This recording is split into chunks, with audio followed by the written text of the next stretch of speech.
Chao chalón a todos. Nuevamente quien les habla, el Roy Walter de la Quejilá en su presencia. Un Shabbat más, bendito sea el Eterno, que podemos estar reunidos el día de hoy. Un día frío en la ciudad de New Jersey, donde hemos tenido una nevada, pues Baruch Hashem no ha sido como la habían pronosticado. Han habido vientos fuertes y ha caído, pues, lógicamente una buena cantidad de nieve. Pero estamos a la par de Jerusalén, que también cayó nieve en la Tierra Santa. Y pues la nieve es bendición, ¿no? Es un símbolo de purificación. Se purifica el aire, se purifica todo lo que en él contiene. Y pues bendito sea el Eterno que está trayendo tiempos de purificación para aquellos que quieren caminar en sus caminos. Es un honor nuevamente, repito, poder traer como cada Shabbat una enseñanza a este su servidor, que espero en el Eterno, así como ha sido de nosotros la preparación Shabbat tras Shabbat, una bendición de pedirle al Eterno que a través de su Rúa traiga a nuestra vida una, comience a refinar nuestra conciencia para no caer en transgresiones, no pecar, no tropezar en este camino. Esta semana tuve una conversación con una persona y me hablaba de una circunstancia que está pasando lógicamente con su hija. Nada malo porque pues Baruch Hashem, a pesar que no está en estos caminos, ha sido una mujer que ha tratado de educar bien a sus hijos y eso da testimonio de ella, ¿no? Pero tenía el temor de que su hija ya a vísperas de entrar a la universidad, eh, a, a tenerse que enfrentar esa niña a las cosas que suceden en una universidad si se va o decide irse a vivir a las universidades que le están dando la opción de ir a vivir allá. Y me decía que tenía temor porque lógicamente ella no quiere, ¿no? Para ella esa no es una opción, mientras que pues el deseo de su hija, debido a que tiene muy buenas notas y muchas universidades a nivel nacional le están ofreciendo, el temor de ella es que su hija se enfrentara, sabiendo de que todo lo que nosotros vemos de lo que está sucediendo en el mundo, ¿no? Que a lo malo le llaman bueno, que el pecado ahorita es tan normal, la normatividad del pecado en el cual se ha llevado, en que la sociedad misma se ha imbuido a tener como una vista borrosa de lo que es bueno y es malo, ¿no? Y en eso pues ella tenía temor debido a lo que una mujer o un varón se puede enfrentar en una universidad en el caso de lo que es toda la sexualidad, lo que cómo se volvió normal, lo que son los vicios, lo que son el hacer el bullying a los demás, el no respetar a los maestros. Entonces ese temor que ella tenía, ¿no? Y pues el Eterno me permitió darle un consejo, porque nosotros los padres muchas veces tendemos a generalizar el pecado del hijo o el pecado para que el hijo vea desde una perspectiva muy amplia lo que es el pecado. Y lógicamente nosotros entendemos de que el pecado toma ocasión de un cuerpo que está impuro. Y lo más importante cuando damos el mensaje o cuando damos un consejo, especialmente en este aspecto de la condición de la sexualidad entre el hombre y la mujer, en el caso del mismo sexo, tanto hombres y mujeres, y un padre tener ese temor que sus hijos no vayan a caer en eso, lo primero que tenemos que hacer es definir las dos partes. Una cosa es mostrar a la persona y otra cosa es mostrar también el pecado. Si cuando separamos los dos entes podemos mostrarle a nuestros hijos con más claridad exactamente cuál es el pecado en el que la persona está, y que desafortunadamente pues se dejó atrapar en esa condición, y ese pecado lo llevó a vivir una vida de tropiezo, una vida de alejamiento al Creador. Pero cuando nosotros sabiamente lo que hacemos es mostrarle al hijo o a alguien en específico, por decirlo, mira, esta persona el Eterno no lo creó de esa manera, porque pueden decir que en el ámbito unos nacen y otros se hacen. Para mí como creyente del Eterno y maestro, padre de familia, yo no creo de que nacen de esa manera. Yo creo que se hacen, porque el Eterno dice la palabra que todo lo que Él creó es bueno. Y si yo voy en contra de lo que Hashem creó desde un principio, desde su principio moral y espiritual, lógicamente estoy dejando de creer en Él. Entonces, para mí, en mi percepción es que se hacen.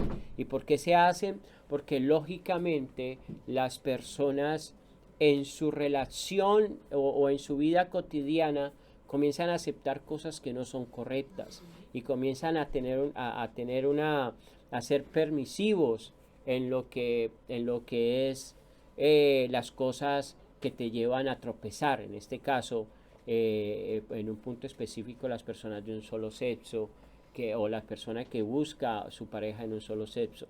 Por eso uno tiene que ser sabio. Nosotros, los creyentes, no podemos juzgar, no podemos señalar a la persona, sino señalar el pecado para que haya una buena definición en qué condición está la persona y mostrarle que todo aquello que está siendo incorrecto no es agradable delante del Eterno. Pero pues eso es un tema muy largo, muy extenso y no venimos a hablar de eso, pero a lo que me refiero en síntesis es que nosotros tenemos que ser sabios cada vez que vayamos a dar un consejo y precisamente la Torá nos enseña en esa inmensa sabiduría cómo poder ser,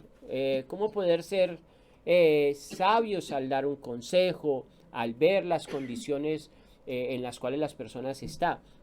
Y es interesante que esta parashá del día de hoy que estamos estudiando, vamos a ver de que el Eterno comienza a dar unos preceptos, unos mandamientos con el fin de que el ser humano se conduzca por el camino correctamente.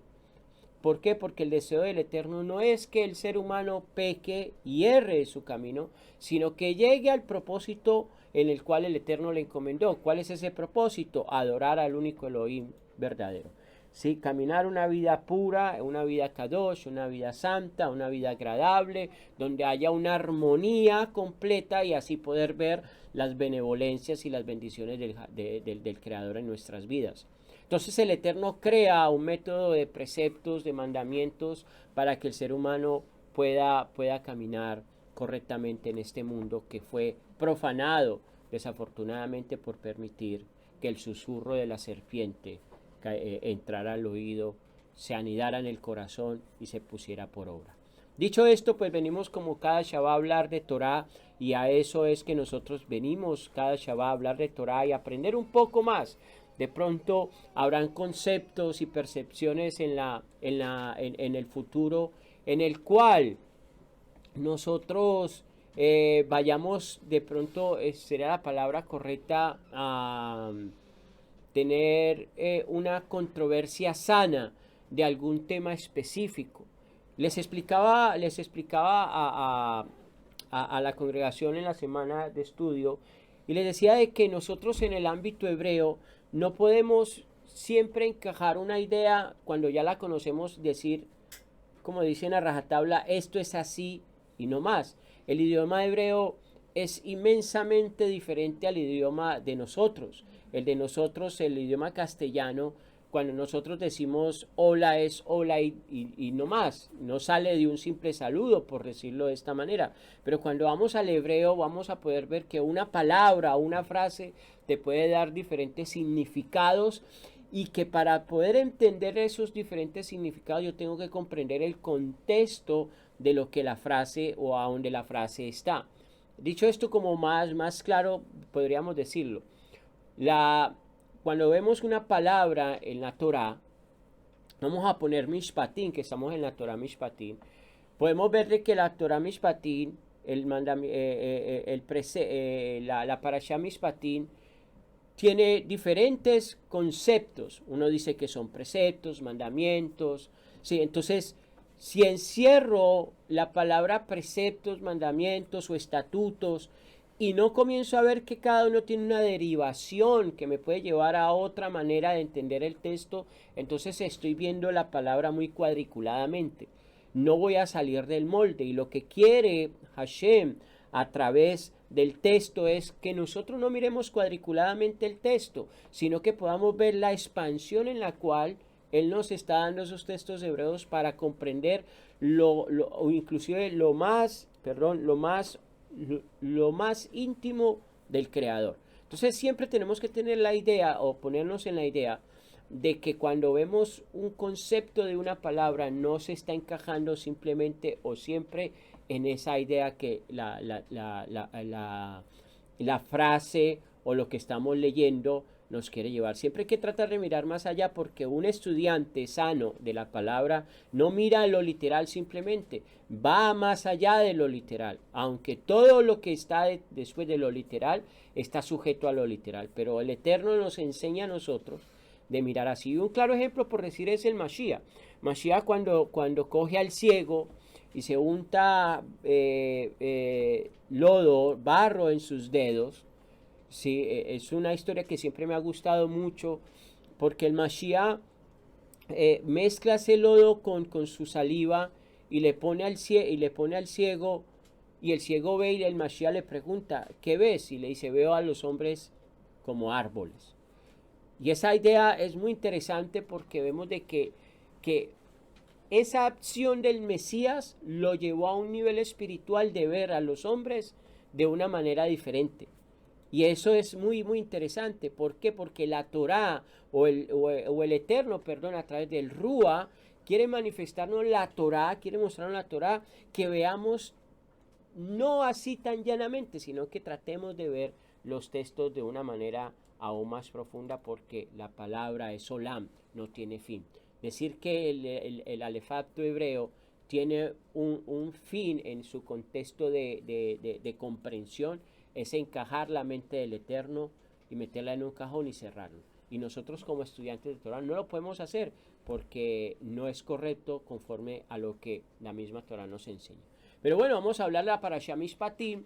La Parashá Mishpatim es la Parashá número 18 de la lectura semanal de la Torah. Pero antes de esto, quiero comentarles, estamos en el día 27 de mes de Sheval, que representa el día 29 de enero del 2022 según el calendario de Gilel. Y estamos en una época que estamos, como hablamos unos días antes, estamos comenzando a refinarnos cada día más para llegar a Pesaj y llegar al inicio de los Moadín en primavera, para que así podamos nosotros alcanzar un nivel espiritual un poco más alto de comprensión, no solamente la palabra, sino tener la percepción correcta de quién es el Creador. Parashá Mishpatim, preceptos que ubican en el libro de Éxodo, capítulo 21, versículo 1, al capítulo 24, versículo 18. En la Haftará de esta semana estamos en el libro de Jeremías, capítulo 33, versículo 25 y 26, capítulo 34, del 8 al 22. Y la Brit Hadashá la podemos ver en el libro de Mateo, capítulo 5, versículos 38 al 42. Marcos capítulo 7 versículo 1 al 23. En esta podemos también ubicar lectura en el libro de Hechos capítulo 23 versículos del 1 al 11. El libro de Hebreos capítulo 9 15 al 22 y Hebreos capítulo 10 28 al 39. Es una parashá que contiene mucha lectura y mucho contexto a lo que se refleja, a lo que son las leyes sociales o cómo un pueblo se puede caminar correctamente delante del Creador. Cuando el Eterno da sus mishpatim, sus leyes, es con el fin de que el ser humano se conduzca respetando el entorno que lo rodea. Y eso es muy importante saberlo, porque si nosotros no respetamos a nuestro prójimo o no respetamos las leyes que el Eterno dio, leyes sociales de cómo vivir socialmente correcto, pues entonces vamos a entrar en un caos. Y lo que quiere el Eterno precisamente es sacarnos de todo caos. Vamos a la introducción. La introducción, a partir de la teofanía momentánea en el Sinaí, que leímos en la parasha anterior llamada Yitro, la Torá viene ahora a enseñarnos que el Eterno es simultáneamente el Elohim que comanda. En otras palabras, que no hay otro Elohim, que no hay otro Dios fuera de él. El que ordena, que tiene todo en control. Desde esto, los escogidos hebreos deberían comprender que la unicidad de Israel se apoya en esta legislación. En esta legislación holística, que abarca todos los aspectos de la vida, tanto de la persona como de la comunidad. En la inmensa sabiduría de Hashem, no solamente era tratar de traer leyes a un pueblo para que ellos vivieran una vida personalmente buena, sino que todo entorno socialmente hablando, ellos pudieran también andar correctamente delante del Creador. Porque ¿qué nos hace a nosotros ser verdaderamente hijos? No es solamente pensando que yo soy una persona que camino bien, que yo soy una persona que ando correctamente, sino que yo tengo que demostrarle tanto al Eterno como a mi prójimo que yo vivo una vida correctamente en todo concepto o en todo contexto de la vida diaria que vivimos. Ahora, como sabemos en esta parasha podemos encontrar misbos o leyes como las leyes sobre el siervo y la sierva, las leyes sobre las agresiones físicas, indemnizaciones por agresiones, leyes con respecto a perjuicios patrimoniales y personales, leyes respecto a préstamos, leyes de la moralidad.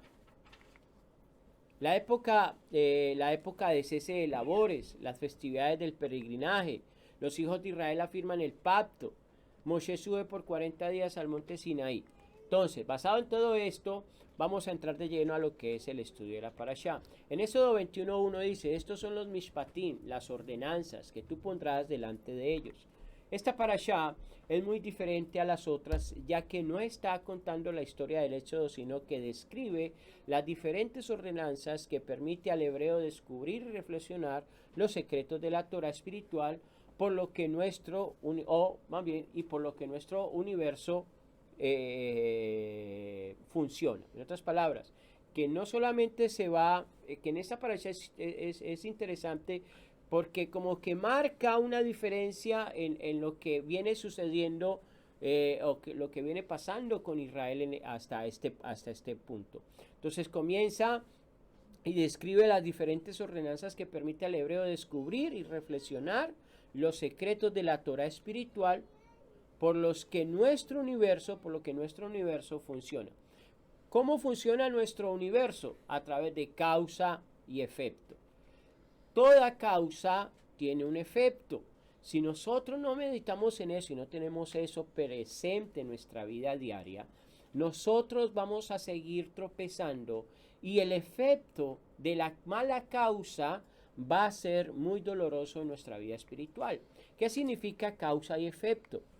La categoría o las categorías de causa y efecto expresan la relación existente entre dos fenómenos, de los cuales uno llamado causa produce ineluctablemente el otro, denominado efecto. Esa relación recibe el nombre de la relación causal, causa y efecto. Lo que surge bajo la acción de la causa se denomina efecto. ¿Qué quiere decir eso? Que todo lo que tú hagas, tanto bueno como malo, va a tener un efecto sobre tu vida. Y eso es lo que Hashem, a través de la parashá Mishpatim, comienza a enseñarle a Israel. Todo lo que ustedes vayan a hacer en contra de su prójimo o inclusive en contra de ustedes mismos va a tener un efecto, bien sea bueno o bien sea malo.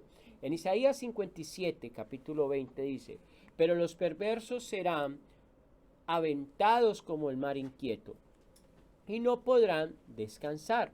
21. No hay shalom, dice mi Elohim, para el perverso. Mira qué interesante porque dice que pero los perversos serán aventados como el mar inquieto y no podrán descansar. Entonces, ¿cuál es la causa? ¿Qué es lo que hace el perverso?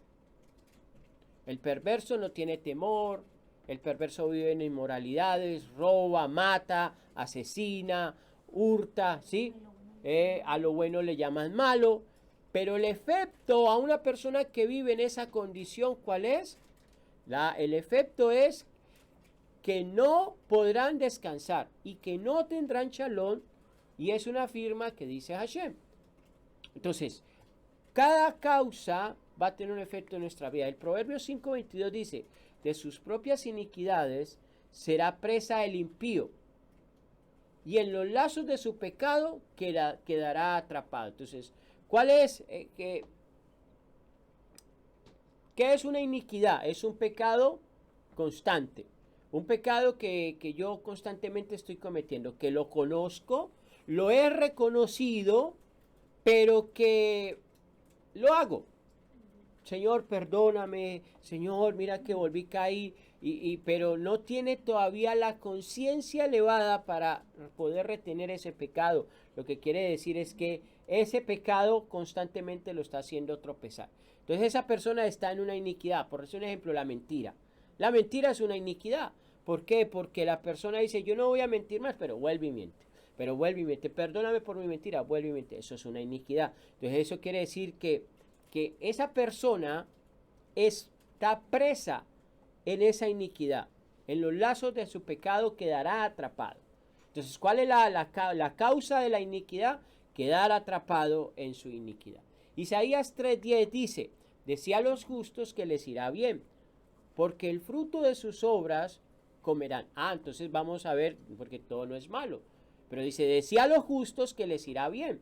O sea, que aquel que obra bien, que su causa es buena, le irá bien porque el fruto de sus obras comerá. ¿Ok? Ahora, el Proverbios 20 dice lo siguiente, 27.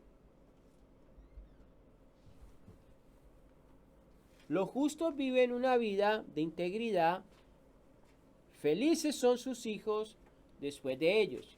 ¿Cuál es la causa del justo cuando vive una vida de integridad? Que los hijos después de ellos serán felices.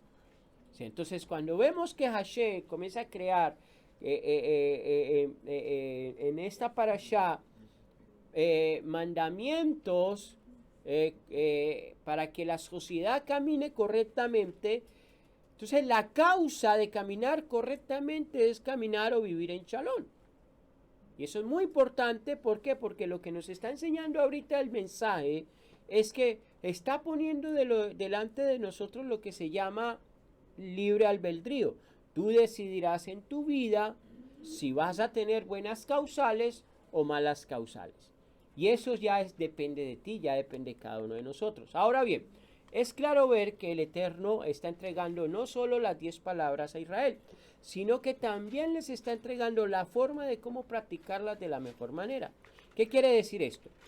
Que en este concepto el Eterno está trazando una manera de cómo Israel se debe de conducir en la tierra para traer a las demás naciones a la creencia en un solo Elohim. Y esto es muy importante. ¿Por qué? Porque Hashem, el deseo de Hashem no es que solamente Israel sea salvo.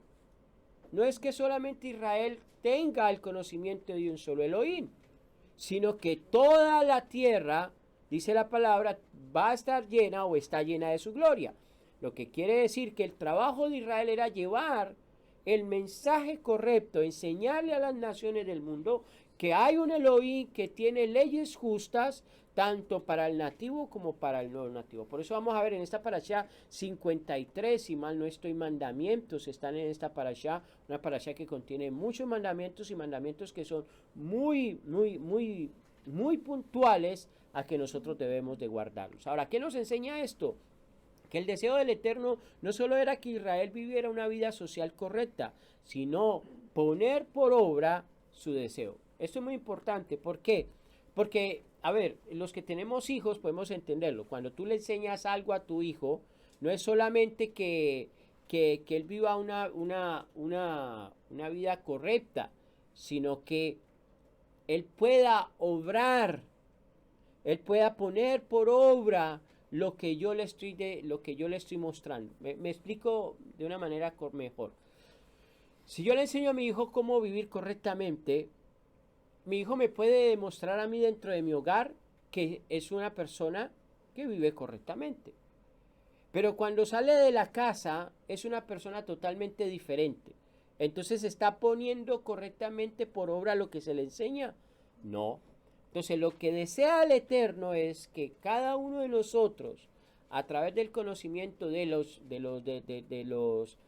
mandamientos y guiados por el Ruach HaKodesh, podamos vivir una vida correcta y poner por obra el deseo del Creador. ¿Cuál es el deseo del Creador? que el mundo conozca que existe solamente un Elohim. ¿Por qué? Porque nosotros tenemos que entender que la Biblia o la historia bíblica no está encajada solamente en la vida de la nación de Israel o del pueblo de Israel. A Israel lo rodeaban otras naciones, naciones que tenían otros dioses, naciones que tenían una cultura totalmente diferente a la cual Israel se tenía que enfrentar día a día. Hasta que Hashem vio que las naciones, que las naciones pecaron tanto y el Eterno le dijo, voy a llevarlos a Canaán porque el pecado de las naciones ha llegado a mí. O sea que ustedes van a ser la luz del mundo, ustedes van a ser los que van a llevar la luz para que todo aquel que crea, que vean ustedes sus frutos, que vean lo que ustedes hacen, van a adorar al único Elohim verdadero. Entonces, ¿cuál es el propósito del mandamiento? De que vean nuestras obras, nuestras buenas obras y puedan decir ciertamente el Elohim de esa nación es un Elohim justo, un Elohim bueno. ¿Sí? Entonces, ahora, ¿cuál es el otro deseo del Creador? Dice en Levítico 11:45, porque yo soy Yahweh, quien los sacó de la tierra de Misraim para ser su Elohim. ¿De dónde los está sacando Hashem de Israel? ¿Para qué? Por lo tanto, no les está diciendo para, o les está diciendo si ustedes quieren. No les está dando una opción, sino ustedes serán Kadoshim, santos, porque yo soy santo. Lo que le está diciendo Hashem a Israel es que ustedes, yo los saqué, les voy a dar un conjunto de mandamientos, de preceptos, para que ustedes muestren mi santidad, para que ustedes muestren lo que yo soy. Por eso cuando una persona transgrede un mandamiento hay un caos. Dicen los sabios de Israel que cuando tú pecas hay un caos en los cielos. Que cuando una persona comete una transgresión hay un caos. Y es por eso que la tierra no ha podido llegar todavía al descanso completo, porque vive en un caos constantemente debido a su pecado. Entonces imagínate la responsabilidad que cada uno de nosotros tenemos cuando comenzamos a entender que el Eterno nos da a nosotros leyes y estipula esas leyes para que vivamos una vida no solamente espiritual correcta, sino que una vida social correcta. Y voy a poner una salvedad en esto. Cuando digo una vida espiritual correcta, eso se tiene que manifestar en lo social. Lo que pasa es que lo que ha hecho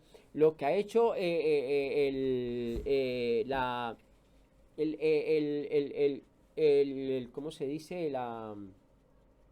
Lo que ha hecho el círculo religioso es que yo puedo vivir una vida espiritual correcta dentro de mi casa, pero cuando salgo hago cosas que no son. Entonces, literalmente no es una vida espiritual correcta.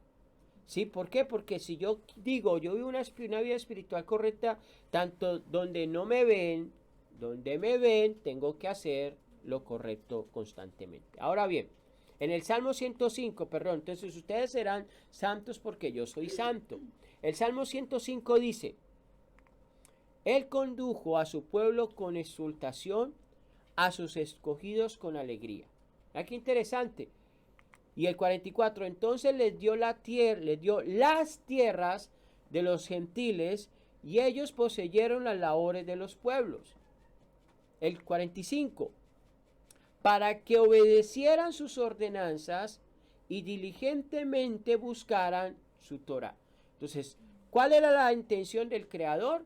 Que ellos obedecieran en ese pueblo de los gentiles y traer la luz a los gentiles, la luz a las naciones, conforme a lo que Hashem les está estipulando a ellos. Esto nos enseña que lo que respecta al mantenimiento del orden y del culto, así como el del respeto a las leyes morales y espirituales, y a menudo aparecen entrelazadas.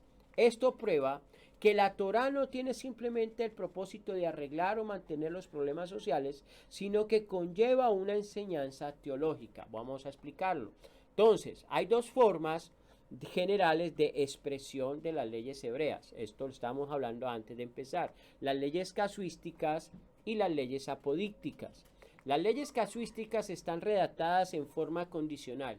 Cuando tú hagas esto, yo te voy a dar esto. Cuando tú hagas esto, si tú haces esto, yo te voy a dar esto. Eso se llama casuístico. Su característica fundamental es la de estar compuesta por una premisa llamada prótasis, en la cual se especifican las circunstancias en las que dicha ley aplica y una cláusula final llamada apodoxis, en la que se indican las medidas legales a seguir. Vamos a ver unos ejemplos. Leyes casuísticas. Prótasis y apodosis. Apodosis. Si uno roba a un buey o una oveja y los mata o vende, cuando se divide a apodosis, restituirá 5 bueyes por el buey y 4 ovejas por la oveja. ¿Ok? Si uno destroza un campo, estamos hablando del mismo verso, ¿ok? El mismo verso, ¿están viendo, no? El mismo verso. Si uno destroza un campo o una viña, dejando a su ganado pacer en el campo ajeno, lo apodosis es restituirá con su mejor campo y su mejor viña. Tercero, si uno presta un animal y se daña o muere, en ausencia de su dueño, tendrá que restituir. Eso se llama casuístico. Si uno seduce a una virgen no desposada y se acuesta con ella, le pagará la dote y la tomará por mujer. Eso se llama leyes casuísticas. Ahorita vamos a ver las leyes apodícticas. ¿Cómo podemos relacionar las leyes apodícticas? La principal característica de las leyes apodícticas es que están redactadas en forma incondicional. Pueden incluir mandatos, es decir, prescripciones positivas. Hagan esto, por decir un ejemplo a eso. Es Éxodo 20:12. Honra a tu padre y a tu madre para que se les prolongue tus días sobre la tierra que Yahweh tu Elohim te va a dar. Eso es apodíctico. Constrúyeme un altar de tierra, de piedra, no sé por qué dice esta versión de piedra, para ofrecer sobre él tus holocaustos y tus sacrificios de comunión, tus ovejas y tus bueyes, en cualquier lugar donde conmemore mi nombre, y vendré a ti y te bendeciré. Entonces eso es apodíctico. Cuando el Eterno dice que me hagas, y entonces yo te responderé. Pero lo casuístico es, si tú haces este daño, entonces tienes que remunerar inmediatamente. Eso es casuístico. Compensar, eso. Exacto, como dice la hermana allá al fondo, ojo por ojo. Ahora bien, cuando hablamos de la Torá, tenemos que tener en cuenta la historia. ¿Qué quiere decir esto? Y esto es muy importante que tengamos presente lo que vamos a hablar de aquí en adelante. ¿Qué quiere decir esto? Que la Torá no es lineal. Nosotros tenemos que ver, que la Torá es lineal. Nosotros tenemos que ver que la Torá tiene un principio de origen, un punto de origen, y tiene un final de origen, ¿ok? Entonces, en otras palabras, hay un antes y hay un después. Y esta parashá marca ese precedente del antes y el después. Perdón, una parashá más adelante va a marcar el antes y el después, que lo tenemos que tener presente en nuestra mente. ¿Qué quiere decir esto? Después es el punto final. ¿Qué es lo que marcó entre el antes y el después de la nación de Israel? Nosotros sabemos y entendemos que Hashem saca a Israel de Egipto, ¿verdad que sí? Crea al ser humano y lo crea con un propósito. ¿Cuál es el propósito de la creación del ser humano? De que el ser humano tenga gobierno sobre todo lo creado, que el ser humano pueda ejercer el trabajo que Hashem le había dicho que hiciera. Y vamos viendo que en el proceso, después de que Adán peca, viene un proceso de refinamiento.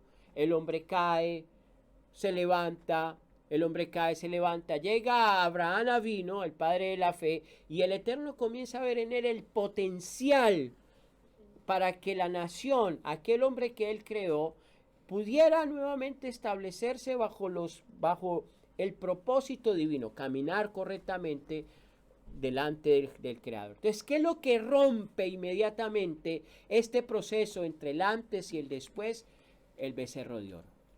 Y es ahí donde se marca la diferencia de lo que el Eterno, o lo que marca la diferencia del deseo del Creador con el ser humano. Es el becerro de oro lo que hace que haya un antes y un después. Porque el Hashem no quería establecerle leyes al hombre. Porque si el hombre hace lo correcto, no necesita de leyes. Porque a Adán no se le dio ninguna ley, le dijo gobierna. Todo lo que está creado, yo te lo di para que tú tengas gobierno, control sobre ello. Para que vivas una vida correcta y puedas tener, puedas darme la gloria. Dice la palabra de que Hashem hablaba con Adán, caminaba en el huerto. O sea que había una armonía completa entre el creador y lo creado, y aquel que iba, por decir, ¿cómo se dice? Alguien que cuida algo, el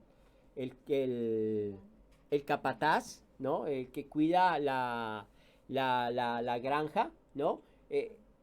Una armonía completa entre el cielo y la tierra.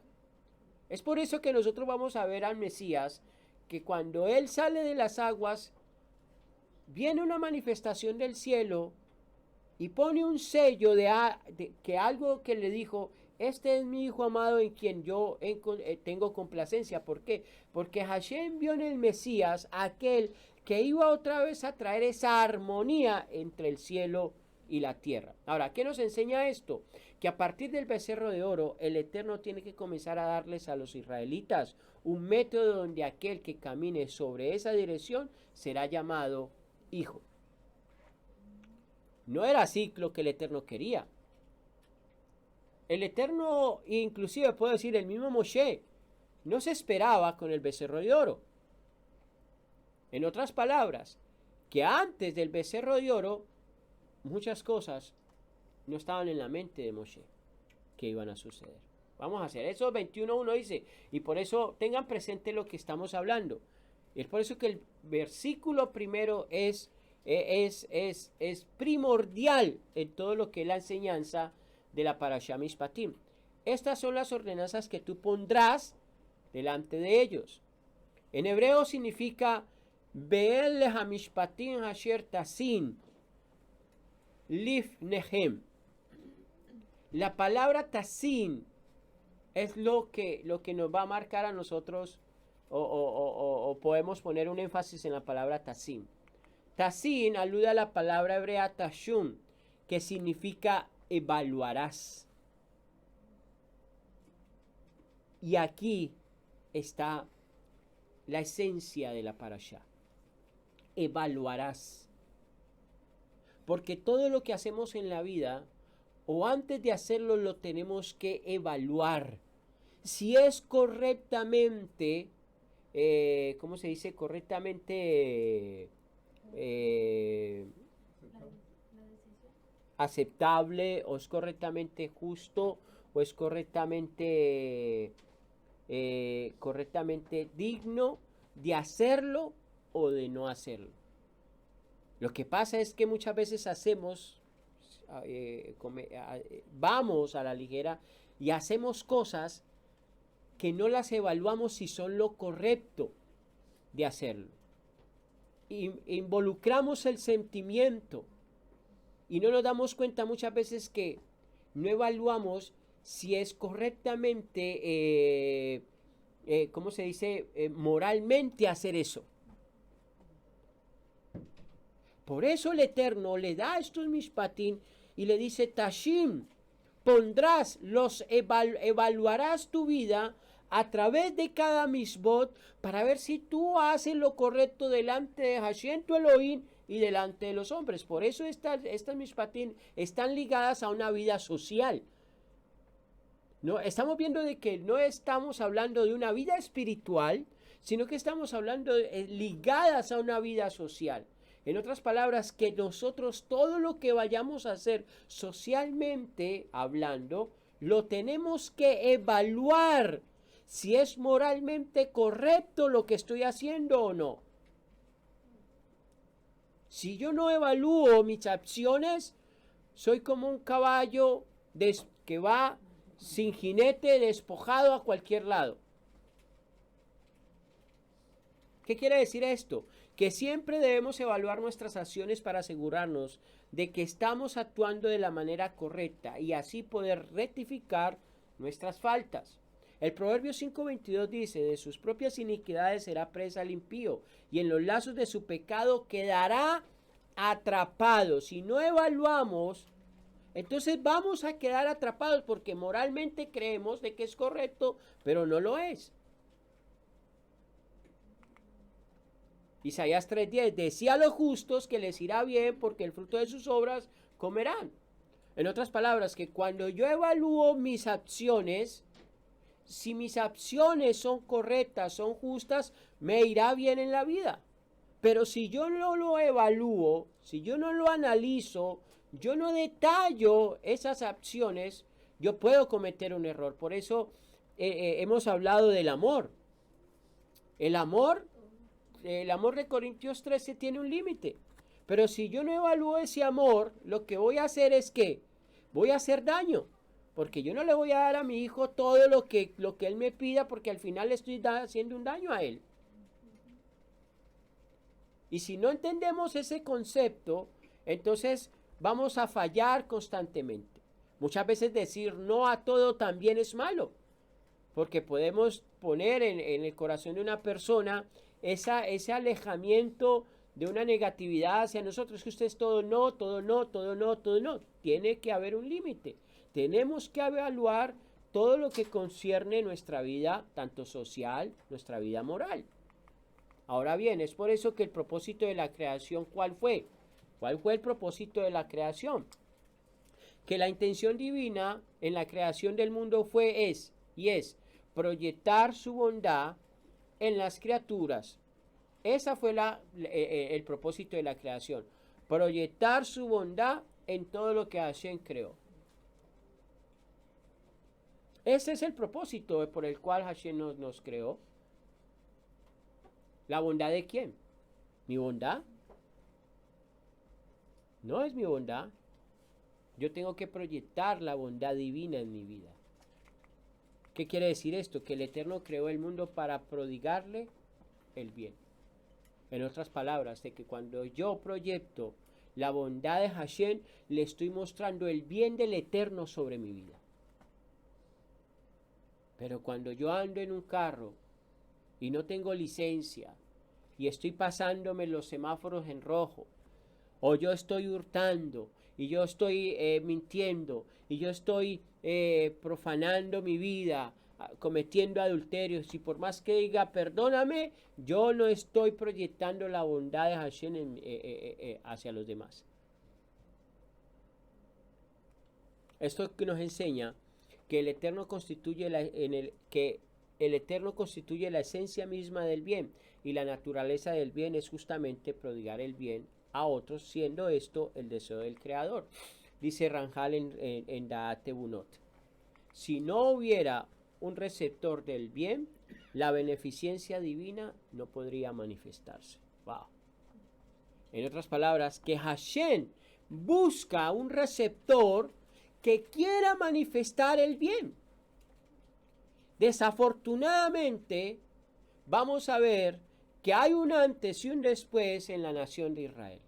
Hay un antes en el cual Israel caminaba sin todos los preceptos que estaban viniendo. Y vamos a ver de que el Eterno comienza a dar estos mandamientos para que socialmente caminen correctamente. Pero si ustedes van a ver estos mishpatim, no existe uno en el cual hubiera que haber alguna ofrenda de animal.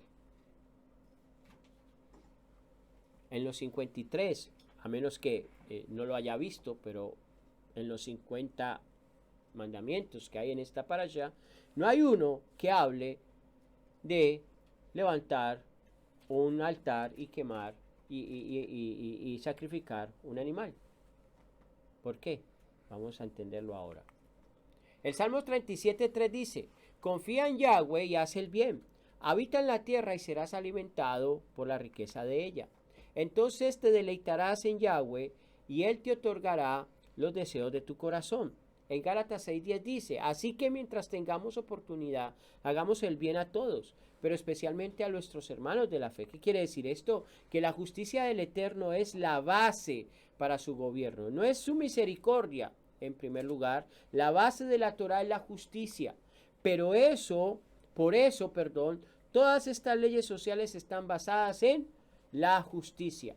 Tú no puedes obrar en misericordia primero antes de obrar en justicia. ¿Por qué? Porque inmediatamente rompes el curso de la corrección. Primero tienes que corregir: esto es lo incorrecto, esta es la consecuencia, esto te va a llevar a esto. Pero tranquilo, que si tú sales de esto, yo sé que Hashem te va a fortalecer, Él te va a cuidar, Él te va a llevar por un buen camino. Eso es misericordia.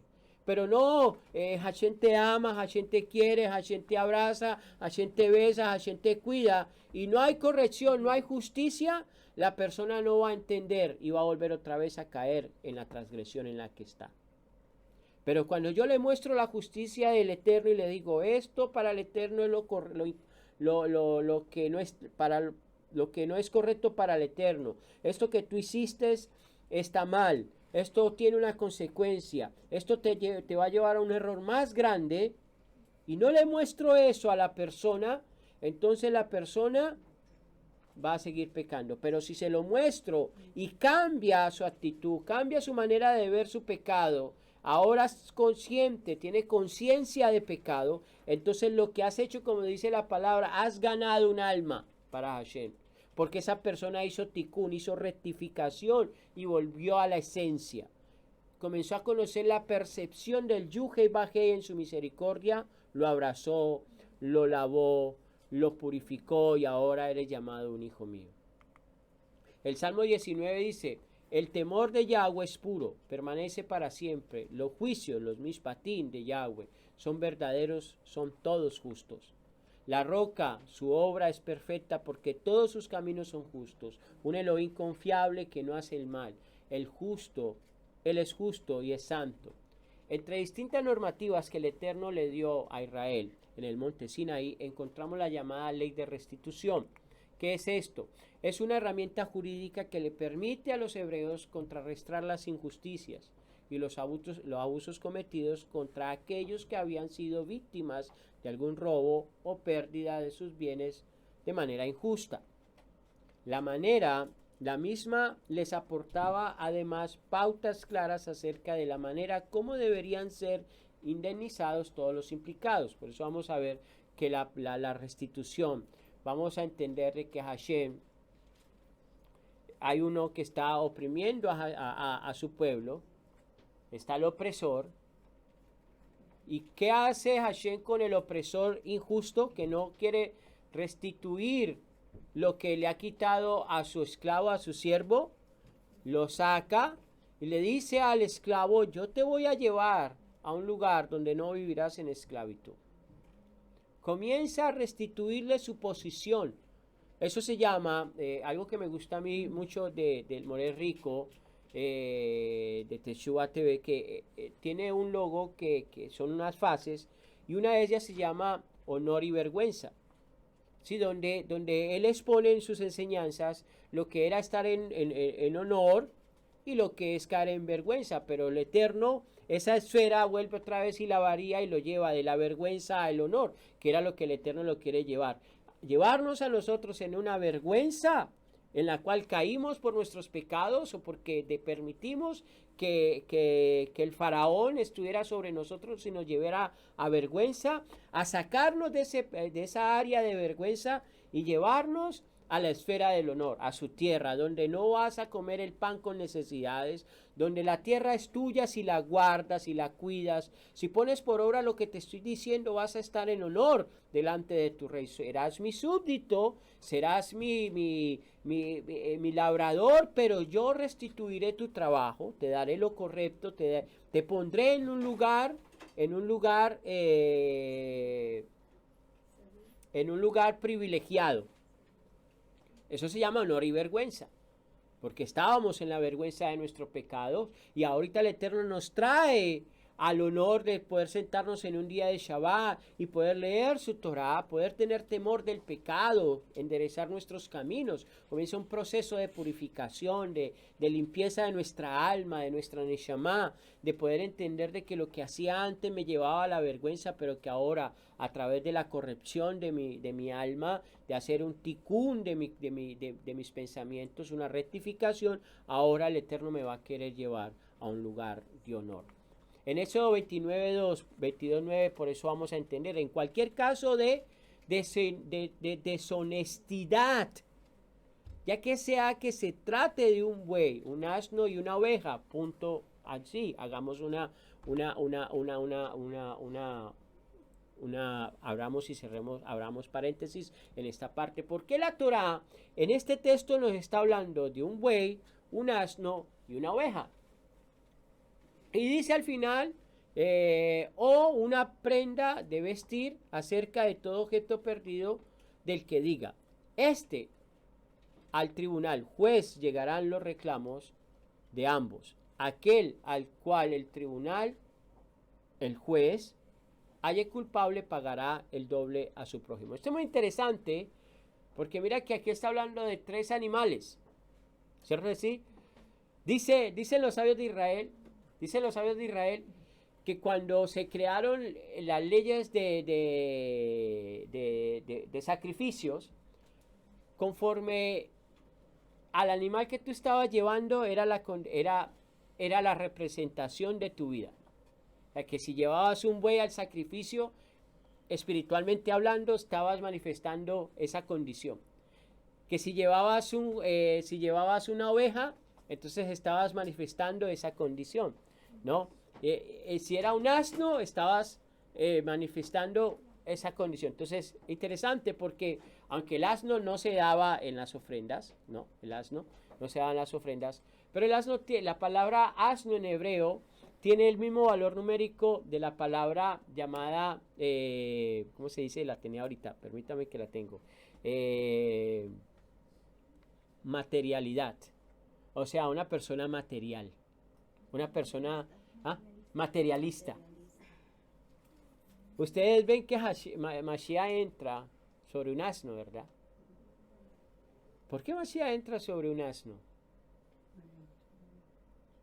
No, porque no hagan camellos, no, porque hay algo más detrás del texto que quiere, porque todo lo material está lleno de ego. Cuando tu vida está en lo material, en las cosas terrenales, en lo terrenal, tú vives como un asno. Y Mashiach tuvo que ponerse sobre eso para poderlo someter, porque el ser humano le gusta vivir en lo material, en lo terrenal. El ser humano no le cuesta elevarse, porque está muy arraigado a la tierra, a lo terrenal. ¿Y el buey? ¿Por qué el buey? Porque el buey representa fuerza, el poder, fortaleza. Y si tú tienes una vida muy fuerte terrenalmente hablando, va a ser difícil. Por eso era necesario de que un hombre como oveja, como cordero, pudiera venir y nos pudiera redimir. Porque no se dio por sí mismo. Dice la palabra de que él siendo el Mesías, el Hijo, no se tomó por eso, sino que se entregó. Lo puso por menos haber sido llamado hijo. ¿Sí? Entonces, cuando hablamos de buey, asno o una oveja, está hablando de esas condiciones del ser humano. ¿Y por qué vestido? Porque cuando salimos de las condiciones que no son correctas, hay un vestido que se pone. ¿Cómo se va a poner la novia? ¿Qué se le va a dar? ¿Cómo se le va a poner el vestido a la novia? Blanco y resplandeciente, en otras palabras, que no tendrá una condición que la someta a esta vida terrenal, sino que sus ojos, su alma, su neshama está pegada a lo celestial. Es por eso que en esta parasha encontramos los principios fundamentales de la halajá, que incluyen Torah Sheviktah y Torah escrita, o Torah escrita, y la Torah Shebeal Peh, que es la Torah oral o la tradición oral. La tradición oral o Torah oral es la que a través de los mecanismos legales recibimos en tradición. Actualizará legales recibidos en tradición. Actualizará permanentemente la Torah Sheviatech, la Torah escrita. ¿Qué quiere decir eso? Que la Torah oral constantemente está trayendo mecanismos legales que ellas lo actualicen, que la actualicen, como por decir enmiendas en el ámbito legal, ¿cierto, César? ¿Sí? Las van poniendo enmiendas para irlas actualizando, por decir aquí en los Estados Unidos donde estamos, hay una de las leyes que ha tenido muy pocas actualizaciones, que es las leyes de migración. Y año tras año hay peleas y peleas con las leyes de migración porque no las han actualizado. ¿Por qué no las han actualizado? No sé, no quiero meterme en política, no sé eso, pero a lo que me refiero es que en el ámbito de la Torah, la Torah Sheviktah, la Torah escrita, necesita tener una renovación constante. Por eso tú vas a ver al Mesías en la Brit Hadashah que hace ¿qué? ¿Qué es lo que hace? ¿Hace un pacto nuevo o un nuevo pacto? Son dos cosas diferentes, ¿cierto? Sí. Ayer me lo explicaron, ¿ok? ¿Es un nuevo pacto o un pacto nuevo? Eso al final lo explicaremos, porque no es lo mismo, porque ya me lo explicaron a mí, ahorita no me voy a meter en eso. ¿Ah? La hermana Yané después ella pondrá el audio del significado. Ahora bien, el Rabí Yosef Albo dice: para la Torah le es muy difícil que provea las circunstancias de todos los tiempos, ya que son innumerables los casos nuevos de derecho y en otros campos, porque ningún libro podrá contenerlos. Es por eso que determinadas reglas de hermenéutica a las cuales la Torah escrita hace alusión fueron entregadas a Moshe para que los sabios de cada generación puedan estar en condiciones de deducir las reglas a observar en circunstancias nuevas. Este mismo ejemplo, es lo que hace Mashiach. ¿Qué hace Mashiach con este ejemplo?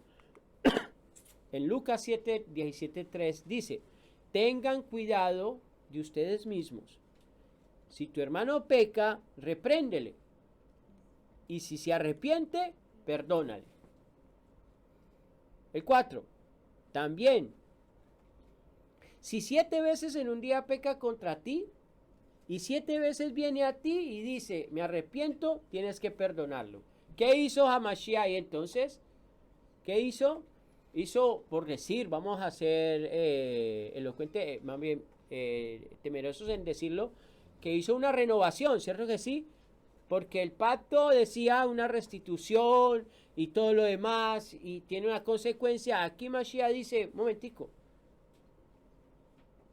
si tu hermano peca contra ti, repréndelo. Y si se arrepintió, perdónalo. ¿Qué quiere decir? Olvidado el problema. Ya no lo juzgues más porque ya lo perdonaste. Y si 7 veces en un día peca contra ti, 7 veces viene a ti y dice, me arrepiento, tienes que perdonarlo. ¿Ah? Se aprovecha. Entonces, ¿qué es lo que está haciendo Mashiach?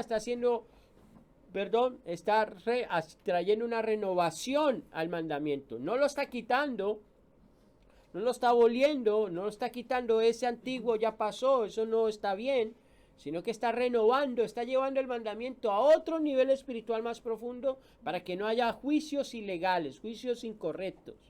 El adulterio en el pensamiento. Exacto, como el adulterio en el pensamiento. La Torá escrita, la Shebea al Peh, dice, el que lo cogieran, ¿qué dice? Muerte súbdita, ¿cierto decir? Súbita. Súbita. Pero ahora él dice, si tú pecas en tu pensamiento deseando una mujer, pecaste. ¿Sí? Entonces lo llevó a otro nivel. Si la ves con lujuria, con deseo, ¿sí? Ya, entonces, ¿qué hizo? Hizo como una renovación, hizo una enmienda del mandamiento para llevar el mandamiento a otra posición. Y esa posición es llamada llevar el mandamiento a la conciencia del ser humano. Eso es aplicando una regla de hermenéutica. Exacto, una regla hermenéutica. ¿Para qué? Para que la conciencia del ser humano pueda decir, wow, ya no solamente la acción, sino que ahora es el pensamiento. Ahora, si yo actúo, si yo pienso bien, actúo bien, causa y efecto. Ahora, entonces, como sé que hay personas que nos están escuchando y en la Kehilá hemos hablado de las diferentes, voy a dar nuevamente un repaso a los diferentes misbos que hay, como para que lo tengamos una renovación nuevamente, ¿no? Volverlo a estudiar. Entonces, ¿qué es mishpatim? Sabemos que son leyes, pero mishbat, viene la palabra mishbat, significa mandamientos. En plural se dice un misbot. En el término general para todo tipo de mandamientos, mishpatim o misbat. Viene la raíz sabat, que significa ordenar, encomendar, encargar o mandar. La palabra mishpat es el plural de mishpatim, que significa ordenanza, sentencia, norma, decreto, costumbre, proceso judicial, derecho, jurisdicción, modelo, regla. Viene de la raíz shafá, que significa juzgar, hacer justicia, gobernar, y el sustantivo de chofet es un juez. En otras palabras, que nosotros estuvimos hablando que hay un concepto que dice, hay un solo juez, y es cierto, hay un solo juez, eso nadie lo puede negar, eso nadie lo puede decir. Pero yo digo, esto lo digo yo, como dice Pablo, esto lo digo yo, no lo dice el Eterno. Si el concepto de solamente haber un juez que va a juzgar, entonces ¿para qué el Eterno nos dio a nosotros las leyes? Es con una razón.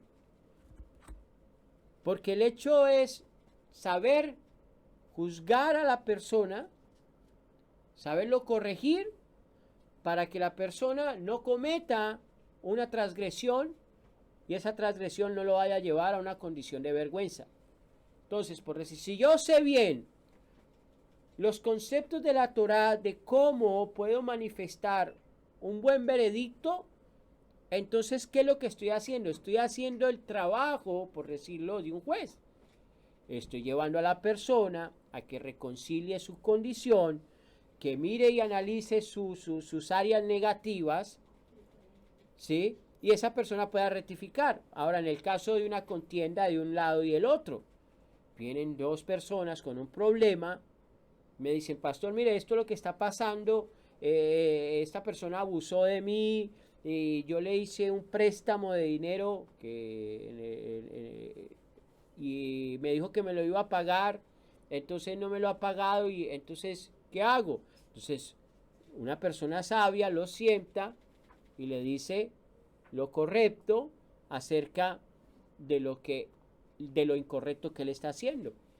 ¿Cómo lo voy a hacer? ¿Cómo le voy a mostrar? La palabra me dice a mí en la Torá de que aquel que presta tiene que devolver lo que se le prestó.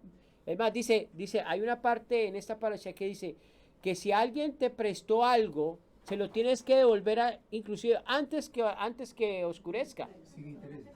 ¿Cierto que sí? Y sin intereses. Y sin intereses.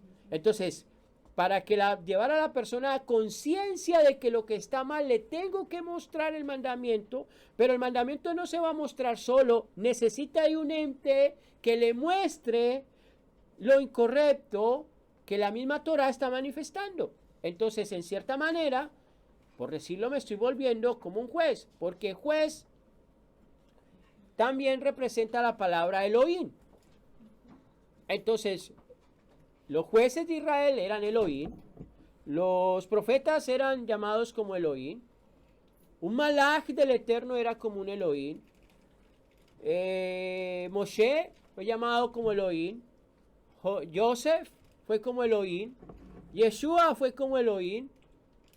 Entonces, cada vez que hay algo encomendado para poder solucionar algo, nos volvemos en cierta manera un Elohim de Hashem, porque vamos a traer una solución a la sociedad donde hay un caos, y el Eterno necesita de que nosotros podamos estudiar y entender esto para que esos caos, ese desorden se disipe y vuelva otra vez y haya una, ¿cómo se llama? ¿Qué es lo diferente a caos? Un orden. ¿Se refiere así? Ok. El término mishpatim se refiere a las leyes racionales, es decir, comprensibles al intelecto humano. Aun si el Eterno no las hubiese dicho, los seres humanos las hubiésemos pensado y son fundamentales para tener una sociedad sana basada en el respeto mutuo. Viene el otro nivel, los huk o los hukim. ¿Qué significa? Significan límites, tareas, porciones, obligación, mandato. Viene la raíz hakak, que significa grabar, determinar y mandar. La expresión hukim hace referencia a preceptos irracionales, es decir, aún después de que la Torah mandó a cumplirlos, no dejan de ser incomprensibles para la mente humana, como no comer ciertos animales. Hemos visto de que está el mandamiento de no comas la leche con la carne, ¿sí? Con la leche, no lo cocines, ¿sí? Es algo que es inexplicable, ahí está, y no lo puede refutar. El Shabbat tiene un límite, eso no está en juego. Los Moadín no están en juego, lo tienes que hacer. ¿Sí? La vaca roja, porque la vaca roja está sometida al templo, pero es lo que es. ¿Sí? O sea, son mandamientos en los cuales no hay una variedad. Hay comer cerdo. No son negociables. No son negociables. No es que la visión de Pedro y todo fue purificado y santificado. No, eso no está hablando de eso. Para Hashem es no y es no. ¿A usted no le parece injusto de que Hashem le diga a Israel ahora, tú no puedes comer cerdo, y porque viene el Mashiach, ahora todo es santificado, siendo Mashiach un judío, va a santificar algo que la Torah, que Mashiach mismo guardó y cuidó? Porque si él abolía el mandamiento de no comer kosher, era descalificado como Mashiach. Ese no tiene, no hay, no tiene sentido, no hay sentido. Entonces, los hukim son esos mandamientos que tú no puedes decir, pero es que hay una, a la orden hay una excepción. No, en esta no, en los hukim no lo hay. O es, y es, y es. Punto y se acabó. Y si no lo haces, pues ya te vas a tener que enfrentar con el Eterno. Ahí tienes que pensar lo que hablamos al principio. Tienes que evaluar tus pensamientos. Y viene la otra área de los mandamientos, que son los edot. O edat, o edot en plural, que significa prueba o testimonio. Son leyes cuyo objetivo es recordar un cierto evento a través de realizar una determinada acción, como el Shabbat, que recuerda el evento de la creación en 7 días. Pesa, recuerdo de la salida de Egipto. Shavuot, recuerdo de la entrega de la Torá, etc. Es por eso que cuando Israel practicó la rectitud y la justicia, el Eterno bendijo a la nación. Pero cuando el pueblo se desvió bajo la influencia de las leyes malvadas, de los reyes malvados, los profetas reprendieron al pueblo a través de las palabras del Eterno. ¿Qué fue lo que le dijo? Los profetas, voy a poner un ejemplo, Isaías 28.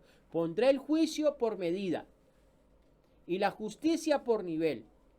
El granizo barrerá el refugio de la mentira y las aguas cubrirán el escondite. En otras palabras, todo será juzgado. Hasta lo más oculto será juzgado. ¿Sí? ¿Por qué? Porque el deseo del Eterno era que esas leyes la llevaran al objetivo de vivir una vida santa como lo que estaba pasando en el huerto del Edén con Adán. Porque Adán rompe lo lineal del deseo del Creador, llevar, de poner al ser humano a comandar todo lo creado, a vivir una vida pura, santa, piadosa, y que el Eterno morara con él. O sea, que no hubiera una separación. Y el ser humano, a través de la transgresión que él comete, el Eterno dice, yo no puedo estar en medio de lo que es impuro. Yo no puedo estar en medio de lo que no me honra.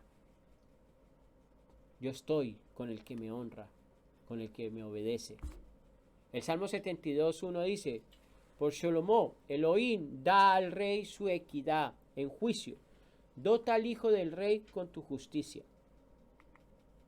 Salmo 7, el 2, para que él pueda gobernar a tu pueblo rectamente y a tus padres con justicia. Recordemos que el principio de la Torá en Bereshit, que al principio de la Torá en Bereshit, cuando el Eterno creó al hombre, lo creó a semejanza de él. Porque podía haber en nosotros la capacidad de crear el Tikkun Olam a través de nuestra capacidad de ser representante del Eterno. Voy a explicar esto otra vez. Recordemos que en el principio de la Torá, en Bereshit, cuando el Eterno creó al hombre, lo creó a la semejanza de él. Porque el Eterno vio en nosotros la capacidad de crear un Tikkun Olam, una rectificación a través de nuestra capacidad de ser representantes del Eterno. La misión que tenemos es esforzarnos por buscar, por medio de nuestras acciones, el Tikkun Olam, la reparación del mundo.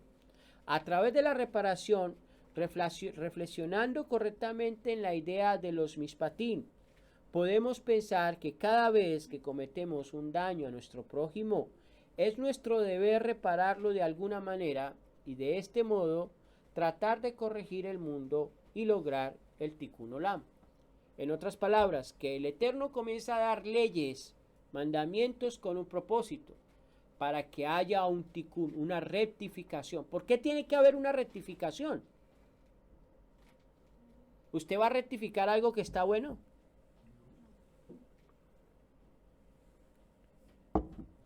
Correctamente no. ¿Qué dice el Mesías con la parábola del odre bueno, el odre viejo y el odre nuevo? No puedes echar un vino fresco en un odre viejo. ¿Por qué? ¿Por qué no puedes echar? Porque, ¿cómo se dice cuando el vino se infla? Se fermenta. Si el odre es viejo, lo va a estallar. ¿Qué necesita hacer el ser humano? Rectificar. Ya no necesito ese odre viejo porque no me sirve para poder depositar lo nuevo. Necesito que haya una rectificación, un tikkun en tu vida para yo poder depositar lo nuevo. Pero si nosotros queremos meter queremos meter algo nuevo en pensamientos, en ideas preconcebidas, enseñanzas que se nos dieron y que nos llevaron al error, lógicamente lo que el Eterno nos va a dar, lo que va a suceder es que va a estallar, porque no lo vamos a poder retener.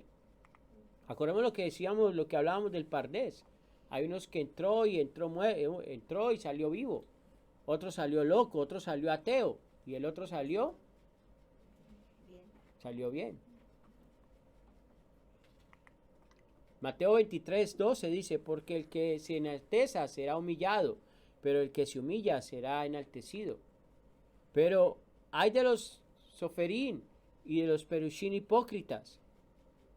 Por esto cerráis el maljú hashamaín de los gentiles, delante de los gentiles. ¿Qué hacían los fariseos? ¿Qué hacían ellos? A través de sus malas obras, cerraban el reino de los cielos delante de los gentiles. ¿Por qué? Porque no hacían el trabajo que ellos estaban, que el Eterno estaba poniendo en ellos. No estaban obrando en la justicia divina. Se habían olvidado de los mishpatim, de las leyes del Creador. Porque ni entráis vosotros, ni a los que están entrando los dejáis entrar. ¿Qué quiere decir esto? Que debemos pagar los daños, no con violencia y agresión, sino con sensibilidad, comprensión por lo que causamos y empatía con la persona que ha sufrido por alguna acción consciente o inconsciente que hemos realizado. ¿Qué hacían los fariseos? Le cerraban las puertas a los gentiles, pero ellos tampoco entraban. Y lo que hacía ustedes, por eso ustedes van a ver la historia de Zaqueo, ¿no? El recaudador de impuestos, que cobraba más de lo que tenía que cobrar, y cuando vino la revelación, se le reveló lo que Mashiach estaba diciendo, pero percibió el mensaje, lo llevó a un nivel más alto. que hizo, restituyó el doble de lo que les había quitado, arregló el daño, o sea que trajo ahora un orden, un reparo donde el cosmos estaba totalmente desordenado. Tanto así que la Biblia habla de Zaqueo por lo que hizo. Y eso el reino de los cielos ha llegado. Exacto. Tu casa. ¿Y cuál fue la causa? ¿Cuál fue el efecto a esa causa que él hizo? El Malhut Shamaín se ha acercado. ¿Sí? O sea, obró tan bien que Mashiach mismo le dijo, el Malhut Shamaín ha venido a ti. O sea, el reino de los cielos descendió sobre ti. ¿Por qué? Porque tu percepción de lo justo sobrepasó el nivel. Rompiste el esquema de lo que es moralmente para ti correcto, pero es inmoralmente incorrecto delante del cielo. Inmediatamente abrió los ojos y el reino de los cielos descendió sobre él. Tikkun Olam, reparación sobre su vida. Ahora bien, ¿cuál fue la intención del Eterno de escoger a Israel y darle mandamientos? ¿Cuál fue esa intención? Para que le enseñara a la nación, a las naciones, quién era el Elohim verdadero. ¿Qué quiere decir esto? Que Israel iba a expresar lo que es tener un gobierno y un reino. Hay personas que tienen gobierno pero no reino. Hay otros que quieren tener reino pero no gobierno. Y las dos tienen que ir de la mano. Un gobierno sin rey. Hablando de las cosas, hablando del contexto de lo que estamos hablando, porque ahorita sabemos que los reyes que hoy en día hay son, mejor dicho, ni hablar. Pero si no hay un gobierno correcto, quiere decir que el rey no es correcto. ¿Qué está pasando en esta nación? ¿Cuál es el rey que tenemos? ¿A dónde está llevando esta nación? ¿Cómo está el gobierno corrupto? Se ha corrompido. ¿Sí? ¿Sabe usted que desde Éxodo capítulo 21 hasta el capítulo 24-33 es llamado el rollo del pacto? ¿Sabía usted eso? Usted sabe de que Éxodo capítulo 21 hasta al capítulo 24, versículo 33, se le es llamado el rollo del pacto. Es muy interesante entenderlo. ¿Por qué? Porque esto nos enseña que si creemos que Moshe escribió el libro del pacto en Deuteronomio, eso es incorrecto. ¿Me van a entender la idea ahora? Nosotros tenemos la idea de que el rollo del pacto está, ¿sí?, desde Génesis hasta Deuteronomio, ¿no? Pero los estudiosos han comprendido de que desde Éxodo capítulo 21 a Éxodo capítulo 24 es donde está el rollo del pacto. ¿Por qué? Porque en la mente de Moshe, cuando escribe el rollo del pacto en Éxodo, la roció con la sangre sin pensar lo que pasaría más adelante. Por eso hay un antes ahora, hay un antes del becerro de oro y hay un después del becerro de oro. Voy a explicarlo. En Éxodo 24 dice lo siguiente. Mira lo que pasa, el antes y el después, ¿ok? Dijo a Moisés, sube donde Adonai, tú, Aarón, Nadab y Abijú, con 70 de los ancianos de Israel, y os postraréis desde lejos. Solo Moisés se acercará a Adonai, ellos no se acercarán, tampoco el pueblo subirá con ellos. Vino pues Moisés y refirió al pueblo todas las palabras de Adonai y todas sus normas, y todo el pueblo respondió a una voz: cumpliremos todas las palabras que Adonai ha dicho, ¿cierto? ¿Qué ha dicho Adonai? Entonces escribió Moisés todas las palabras de Adonai, y levantándose de mañana alzó al pie del monte un altar y 2 estelas por la noche por las 12 tribus de Israel. Luego mandando a algunos jóvenes, mira qué interesante, porque él no mandó a los ancianos, sino que mandó a los jóvenes. Si ustedes leyeron la parashá, se van a dar cuenta que él les manda a jóvenes. ¿Por qué mandó a los jóvenes? Bueno, porque los ancianos están arriba con Moisés, ¿no? No dice. Porque el joven, a lo que está hablando Moisés aquí, es que le está hablando ahora, estableciendo una orden, un parámetro en una nueva generación. Y mira lo que dice: luego mandando a algunos jóvenes de los israelitas que ofreciesen holocaustos e inmolaran novillos como sacrificios ¿de qué? De comunión. No por pecado, sino de comunión para Adonai. Tomó Moisés la mitad de la sangre y la echó en vasijas, y la otra mitad la derramó sobre el altar. Y aquí es donde viene el asunto en contexto. Tomó pues el libro de la alianza. ¿Cuál libro de la alianza? Acuérdense que Hashem le está dando a él las 10 palabras que lo vimos en la parasha pasada, y le está exponiendo los mishpatim. Tomó después el libro de la alianza y lo leyó ante el pueblo, que respondió: obedeceremos y haremos todo cuanto ha dicho Adonai. Entonces tomó Moisés la sangre, roció con ella al pueblo y dijo: esta es la sangre de la alianza que Adonai ha hecho con vosotros según todas estas palabras. ¿Qué hizo? Por eso el rollo del pacto es ese. ¿Por qué? Vamos a entenderlo más adelante. Moisés subió con Aarón y Nadab y Abijú y 60 de los ancianos de Israel. Y vieron a Adonai de Israel, bajo sus pies y había como un pavimento de zafiro tan puro como el mismo cielo. Cuando ustedes ven el 24:10 y ustedes van al libro de Apocalipsis, Revelaciones, van a ver de que esto mismo que están viendo estos ancianos lo están viendo en capítulo 24, 23, 24 y 25, 24, perdón, del libro de Revelaciones. En otras palabras, que se unió lo divino con lo terrenal. O sea que volvió otra vez todo a la imagen del Bereshit. Dicen los sabios que se convirtió como un Edén nuevamente. Se volvió otra vez a formar la creación, el rollo del pacto. Ahora bien, ¿esto qué quiere decir?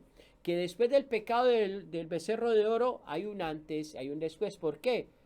Porque en la mente de Moisés no estaba de que ellos iban a levantar un becerro de oro.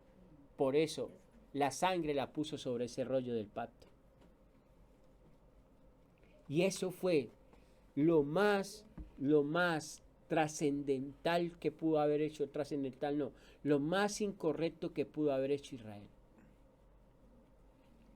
Porque ellos ya habían puesto: haremos lo que Hashem dice que hacemos. En otras palabras, hicieron un acuerdo. Todo lo que vimos en el primer verso del siervo, ellos ya dejaban de ser esclavos. Ahora iban a ser hijos para poder gobernar un lugar donde Hashem nos iba a llevar. Mira lo que dice. entre el antes y el después en el libro de Hebreos. Hebreos 3:7 dice, por lo cual, como dice el Ruach HaKodesh, si oyen hoy la voz de Hashem, no endurezcan sus corazones como hicieron en las aguas amargas en aquel día en el desierto, cuando pusieron a Yahweh a prueba. Sí, sus padres me pusieron a prueba. Ellos me retaron a pesar de que vieron mis obras por 40 años. Por lo cual, estuve enojado con esa generación. ¿Con cuál generación? Con la generación del desierto. Yo dije, sus corazones siempre se están extraviando y no han entendido cómo yo hago las cosas. ¿Qué hablamos al principio de la evaluación? Que cuando tú no te evalúas, siempre estás extraviándote. Siempre estás haciendo lo incorrecto. Siempre estás haciendo lo que no es correcto delante de Hashem. El 11. En mi ira juré que no entrarían en mi reposo. ¿Qué hicieron ellos para que no entraran en el reposo?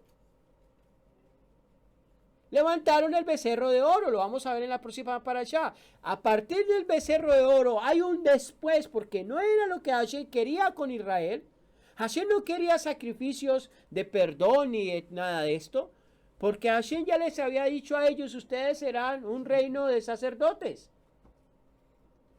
Donde en la mente de Hashem no existía matar animales. Dicen los sabios que eran 3 millones de personas que salieron de Egipto. Otros dicen 6.000. 6.000, 3 millones, lo que sea, era demasiado. Imagínense 3 millones de personas haciendo sacrificios. Eso no estaba previsto para el Eterno. El Eterno no tenía, bueno, el Eterno todo lo sabe, por eso es omnisciente, omnipresente y todo lo demás. Pero ese no era el deseo del Creador. El deseo del Creador era que ellos caminaran en la justicia divina. Que caminaran en la santidad de Hashem. Y sigue. Ahora, ¿por qué no entraron al reposo que el Eterno tenía preparado por ellos? Por causa de las transgresiones. Cuando nosotros no evaluamos nuestra vida, vamos a llegar a transgresiones, unas muy profundas y otras muy leves. Y dice Hebreos 3:17, ¿y con quién estuvo Yahweh enojado por 40 años? Con aquellos que pecaron. Sí, cayeron muertos en el desierto. Tenga presente, el 18 es lo que le voy a decir. 3:18. Y aquí fue que él juró. Mire el texto que está en azul, porque hay un precedente en ese texto. Dice, y a quien fue que él juró que no entrarían en su reposo. ¿A quién fue que él juró a que no entrarían en su reposo? Dice, aquellos que fueron, ¿qué? Desobedientes. Tengan presente eso. Por lo tanto, vean que no pudieron entrar en su reposo por falta de emuná, Lo interesante es que lo interesante de esto es que cuando vemos el texto original, el prefijo aquellos, el prefijo fueron, en el griego no está. No sé si me están entendiendo. Dice, ¿y a quién fue que él juró que no entrarían en su reposo? Aquellos que fueron desobedientes. La palabra fueron en griego no está. Entonces, ¿qué quiere decir eso? Aquellos desobedientes no entraron. O aquellos desobedientes no entrarán.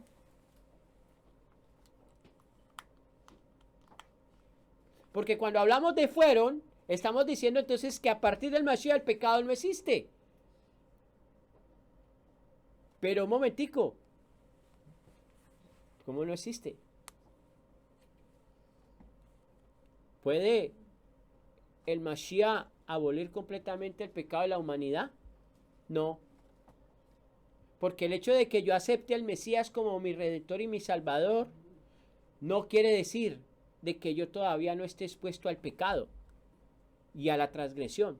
Por eso el texto cuando dice aquellos que fueron, lógicamente está hablando en un tiempo pasado a lo que pasó con Israel, pero también está el texto llevándonos directamente o indirectamente a decir a los que ahora también están, porque hay un Shabbat que nos va a esperar. O sea que ese Shabbat, que ellos no pudieron entrar por su desobediencia, pero que hay un último Shabbat, como dice Hebreos, aquel que viva en desobediencia tampoco entrará en ese Shabbat milenial. Que dice el libro de Apocalipsis, que después de los 1000 años seremos juzgados. Aquí entonces hay un método de controversia textual, porque el texto el texto de Apocalipsis habla que después de que Hamashiach le entregue el reino al Padre, va a venir un juicio, ¿cierto? Así. Entonces la pregunta es, ¿fue en el tiempo del milenio también el pecado es desarraigado de la faz de la tierra? ¿Puede el pecado no existir en el milenio?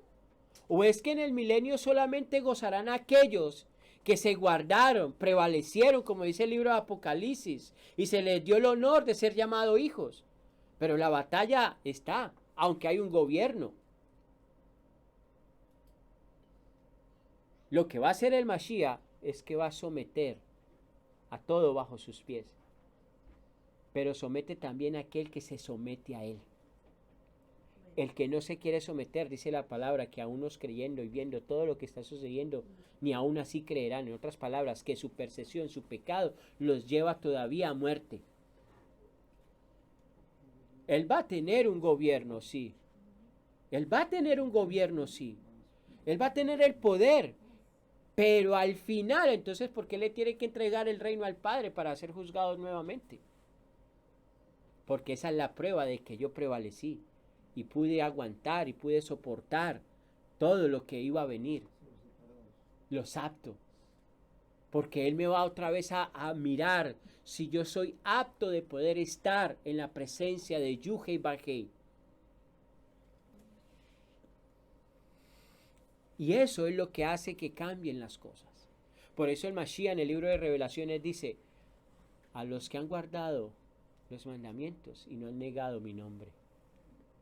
Porque si las cosas hubieran sido así tan sencillas, dice, bueno, los que digan mi nombre están salvos. Y en el nombre del Mesías ya pasó todo. Ya, con eso la tengo ganada. No, así no es. Porque entonces fácil sería todo. Fácil sería la carrera. Porque dice que la carrera hay que correrla con temor y temblor. Y que retengamos lo que nos dieron porque se nos puede ser quitado. Fuimos perdonados, pero seremos juzgados. Exacto. Sí, de pronto mi percepción ahorita lo que voy a decir, no sé, aquí hay una persona que sabe de leyes, dos personas que saben de leyes, un abogado y un ex juez, pero por decir, cuando a una persona se le da la oportunidad, una persona comete una infracción, ¿cierto decir? Y se le da la oportunidad de estar delante de un juez. Eso se podría decir que hay como un perdón como, ¿cómo se dice? Un perdón o una oportunidad, pero que se puede ver como un perdón porque puede estar delante de un juez para que vea el caso hasta que el juez determine el caso y diga es culpable o no. Por supuesto, todas las personas que cometen una infracción están sometidos a un juicio. Ok. En el juicio se dicta el veredicto y se determina el grado de culpabilidad que tiene y la compensación que tiene que pagar por el daño ocasionado. Correcto. Entonces, esa persona que cometió la transgresión, por decirlo de esta manera, vamos a ponerlo en esas palabras, aunque de pronto no sean las correctas. La persona cometió la transgresión. Entonces, por decir la ley dice, esta transgresión tiene la sentencia de tal, la ley, ¿cierto? Llana, pum, la consecuencia. Pero aquel que cometió la transgresión se le da, por decir, un perdón parcial para poderse presentar ante el juez y el juez determine si el caso es verídicamente a que lo lleve a él a una consecuencia de cárcel, de lo que sea. Cuando hablo de parcialidad es que, por decir aquí, tú pagas una fianza y se te da un perdón parcial hasta que te vea el juez. Claro, para eso hay la... Cuando uno es imputado con un delito, que nosotros lo podemos llamar infracción, se presume por los indicios o pruebas que se han alcanzado que efectivamente pudo haber cometido el delito. Entonces no se le puede encarcelar hasta que no haya una prueba evidente para satisfacer las expectativas que cifra el Poder Judicial. Exacto. Entonces dice, por ahora te quedas en libertad, Condicional. pero a sabiendas de lo que va a ocurrir Más adelante. del juicio. Exacto. En el juicio ya se reúnen todas las pruebas y al final en la sentencia se determina si es culpable o no es culpable con las pruebas recaudadas. Exacto. Entonces ahí es donde ya si se le condena es porque los indicios que aparecieron inicialmente fueron robustecidos. Si se le absuelve es porque los indicios que aparecieron inicialmente no tuvieron la contundencia necesaria para ser condenados. ¿Qué pasa en el libro de Revelaciones cuando dice que los libros serán abiertos? Es interesante, ¿no? Porque al final los libros se van a abrir, lo que está diciendo aquí el maestro, ¿no? En otras palabras, lo que va a hacer el Eterno va a abrir, o sea, tienes un perdón parcial, ¿cómo fue que dijo la hermana? Un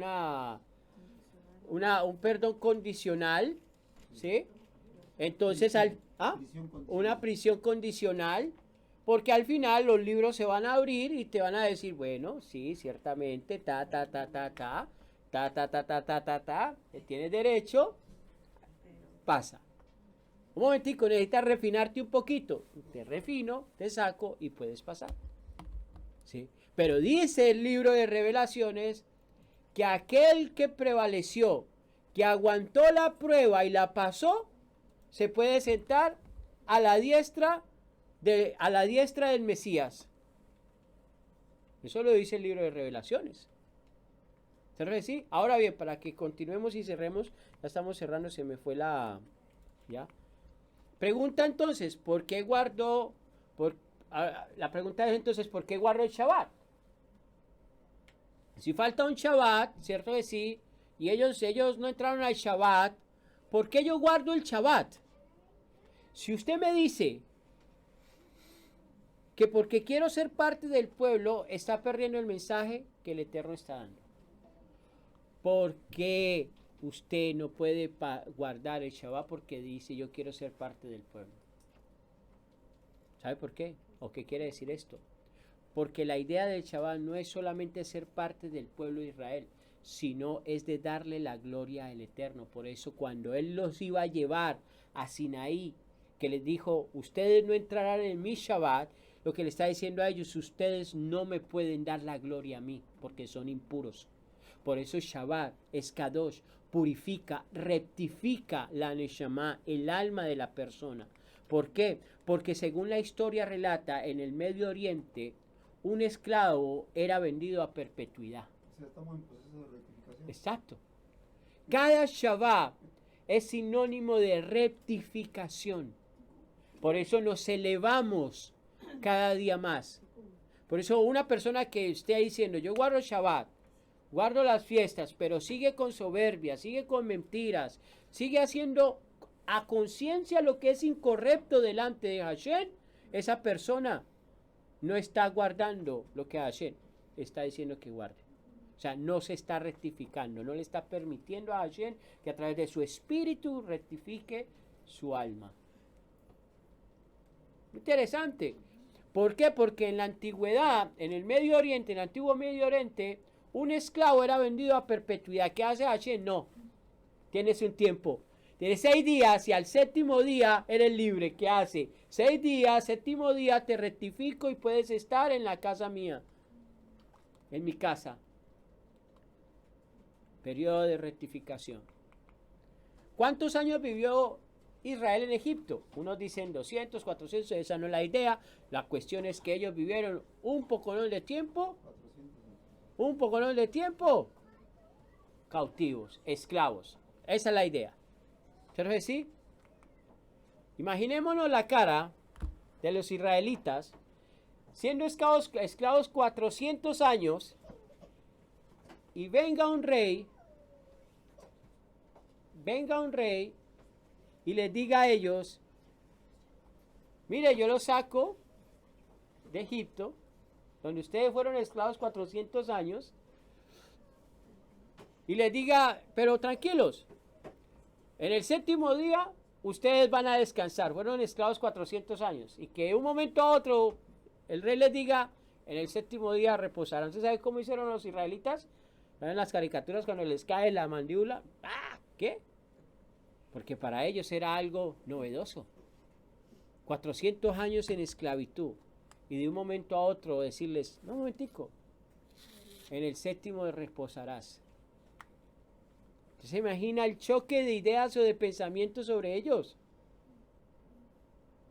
Que te digan a ti, ahora, tranquilo, vas a descansar. Por eso cuando estábamos antes en el sistema religioso, que en el cual nosotros no guardábamos Shabbat y comenzamos a guardar Shabbat, ¿no fue un choque? Fue un choque bien fuerte. Uy, ¿con qué venía el pensamiento? Uy, pero yo este día me gano un día más de trabajo. En este día, los que tenían negocio, en este día es el día que más se vende. En este día es donde yo quiero salir a pasear, donde yo quiero salir a conocer el mundo, porque es el día sábado y el domingo descanso. Y viene ese eterno y te dice, no, descansa de todo. Uy, pero ¿cómo así? Yo me hago 200 el día. Trabajo mediodía, es como si me ganara todo el día completo. ¿No hay un choque? Hay un choque bien fuerte en el pensamiento del ser humano. Imagínense en los israelitas que estuvieron así 400 años. 400 años en esclavitud. Eso 24:8 dice, y Moshe tomó la sangre, la roció sobre el pueblo y dijo, esta es la sangre del pacto, el cual Yahweh ha hecho con ustedes de acuerdo con todas estas palabras. Es aquí donde recae toda la profundidad de esta parashá, en donde las palabras no son suficientes, es parte, pero no lo es todo. Es aquí, perdón, ¿ah? Es aquí, perdón, que es que yo creo que lo puse doble porque era muy grande. Es aquí donde recae toda la profundidad de esta parashá, en donde las palabras no son suficientes, son parte, pero no lo son todos. ¿Por qué? Porque ellos dicen algo, la expresión nosotros haremos y obedeceremos y obedeceremos. Naashe benishmah. ¿Qué quiere decir eso? Que de acuerdo a estas palabras, el pacto fue aceptado por el pueblo de Israel después de ser concertado con pleno conocimiento de causa. En otras palabras, que cuando tú dices, se me reveló el Shabbat, se me revelaron los mandamientos, se me reveló el nombre del Eterno, si tú no guardas correctamente esas palabras y las pones por obra, hay una causa, hay un efecto que te va a llevar al dolor. Porque ¿qué pasó con Israel por no haber cumplido el Naaseh Benishmah? 40 años en el desierto pagaron. Ninguna de esa generación que dijo Naaseh Benishmah entró. En otras palabras, Naaseh Benishmah nos enseña que tenemos que tener mucha responsabilidad al hacer un pacto. Esos pactos, yo pacto y esto, y pongo la mano y pongo el pie y todo lo demás, tienen oportunidad de revertir esas palabras, pedirle perdón al Creador, decirle, Padre, perdóname porque he hecho pactos con el hombre, he hecho pactos en mi ignorancia, he hecho pactos porque me dejé llevar de mis sentimientos y mis emociones y no miré mis intenciones, no las analicé. Desconocía y abrí mi boca para hacer pactos con el hombre, pactos contigo y no los pude cumplir. Hasta que no pidas una rectificación, un perdón, un techubat, esas palabras de ese pacto están todavía presentes delante del Eterno, y el Eterno al que no cumple lo castiga. Eclesiastés 5:2 dice: no habléis impulsivamente, que tu corazón no esté apurado para dar voz a tus palabras delante de Elohim, porque Elohim está en el cielo y tú estás en la tierra, así que deja que tus palabras sean pocas. Habla poco y actúa más. Proverbios 10:19, cuando las palabras son muchas, el pecado no falta, así que aquel que controla sus labios es prudente. Y se dice que aunque todos nacemos con el grado más pequeño del alma, todos podemos llegar a ser como Moisés. Si queremos purificar nuestras acciones, esto se debe a que podemos tomar del espíritu de santidad. Esto se hace solamente a través de algo que se llama un ibur, impregnación. ¿Qué es un ibur? Un ibur es un nivel del alma o una inteligencia que entra en una persona en un momento bien específico y por breves lapsos de tiempo. En otras palabras, el ibur es como por decir, esos momentos que vienen de luz. Uy, cometí el error, Padre, perdóname, y rectifica inmediatamente el error que está cometiendo. Y estás caminando, llegando al abismo, y dice, no, rompí la valla, rompí el cerco de protección, perdóname, retorno, y tienes que volver otra vez a formar la valla. Explica el Rabí Ari que el ibur ocurre por dos razones: tener el mérito que un justo corrija parte de nuestra nefesh, agregando misbots y santidad a la vida. En otras palabras, que tener el justo, que un justo corrija parte de la nefesh. En nuestras palabras, que cuando yo reconozco el error, entonces yo comienzo a tener una rectitud, una corrección, a través ¿de qué?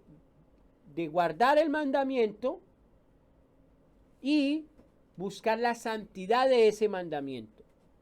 ¿Me explico? Guardo el mandamiento. Estoy mintiendo. Se miró el no. Estoy en la mentira. Y entonces, ¿cómo veo la santidad de ese mandamiento? ¿Cómo puedo ver la santidad de ese mandamiento? Cuando veo de que si yo irrumpo en el mandamiento, me va a llevar a una consecuencia fatal. Entonces la santidad del mandamiento es mostrarme la consecuencia. Esa es la santidad del mandamiento, ¿ok? Que el ibur, la impregnación, es una bendición porque no podemos entrar en contacto con un sadik sin que su alma no purifique la nuestra. Por eso necesitábamos al Mashiach. Por eso nosotros necesitamos a través del Mashiach purificar nuestra alma, purificar día a día el espíritu del Mashiach que nos comienza a ayudar a santificar. Dicen los sabios que cada persona que trata de caminar por el sendero de la verdad y se esfuerza en ello recibe ayuda desde arriba para convertirla en un alma justa.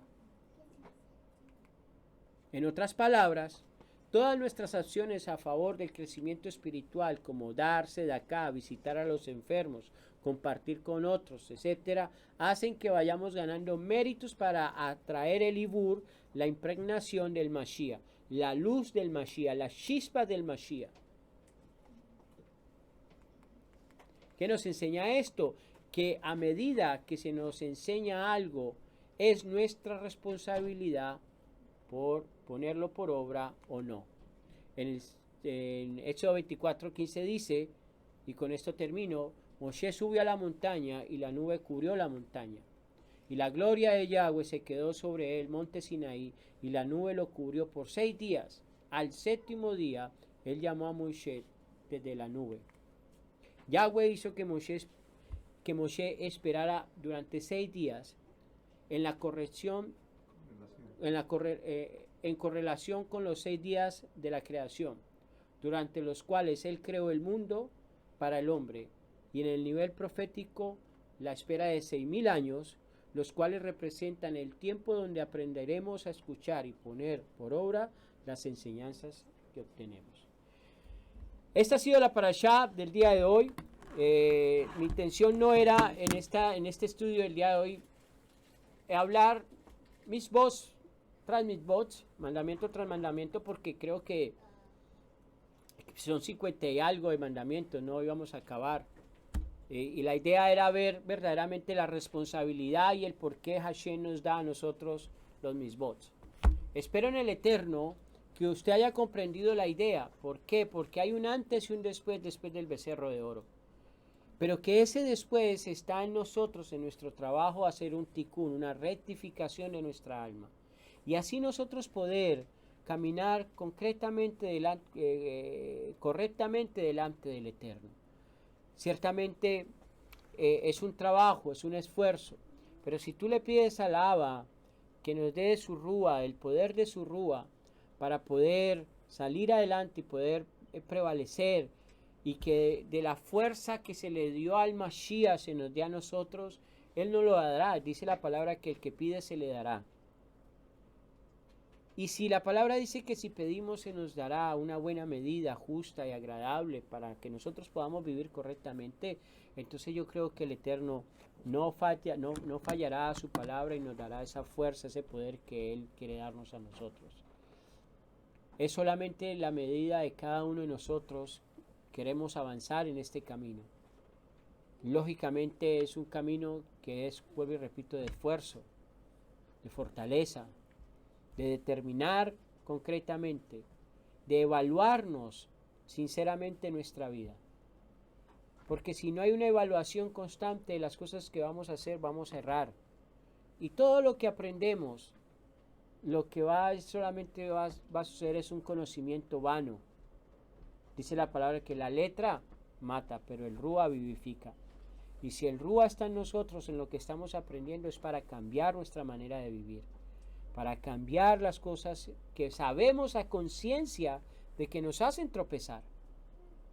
Y no es justo ni para el Eterno, ni para Mashiach, de que tú hayas dicho, Él es mi Elohim y Él es mi Mashiach, y tú sigas caminando en las mismas transgresiones día tras día, mintiendo día tras día, en las mismas iniquidades día tras día. No es justo. Si el Eterno te dio el poder de poder reconocer tu pecado a través de su Ruach HaKodesh, es para que tú camines en obediencia y no en desobediencia.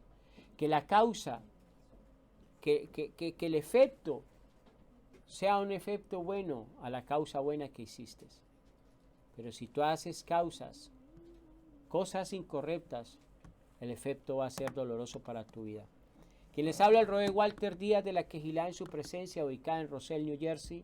Para mí ha sido un honor en este día traerles la enseñanza del día de hoy. Shabbat Shalom.